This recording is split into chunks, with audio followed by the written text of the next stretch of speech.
Pakistan is not a good place for a गरीब person. गरीब लाइ रिकमेंडेशन आहे त तूं जेतिरो जल्दी थी सघे मरी वञ, थी सघे थो मथां कफ़न जो कपिड़ो बि जेको आहे न उहो अल्लाह बि अकबर, अल्लाह कंहिं कोटा सिस्टम तहत या कंहिं नंबर सिस्टम अलॉट थिए त बाबा हीउ फलाणे ख़ानदान खे जेको आहे न कफ़न बि ॾियणो आहे, फलाणे ख़ानदान खे कफ़न बि न आहे ॾियणो, उनजो बि हिकिड़ो क्वालिफाइंग क्राइटेरिया पाकिस्तान में हिते थी वञे।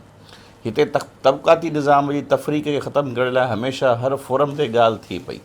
जिथे ॾिसो जंहिं पासे वेंदो तव्हांखे उते कीअं ई ॻाल्हि तबक़ाती निज़ाम ख़तमु कयो, मुआशरे मां तफ़रीक़ ख़तमु कयो, इक्वलिटी आणियो, तबक़ा जेके उन्हनि खे बराबरी यकसानियत ॾियो, मसावाती निज़ाम जेको तव्हांजे इस्लामी बुनियाद आहे उनखे तव्हां आणियो त माण्हू ॾिसनि था यार मां बि इंसानु आहियां, तव्हां बि इंसानु आहियो। बिल्कुलु बिल्कुलु। असां साईं उनखे ॾींहं बतदरीज उनखे वञूं था गैप क्रिएट कंदा।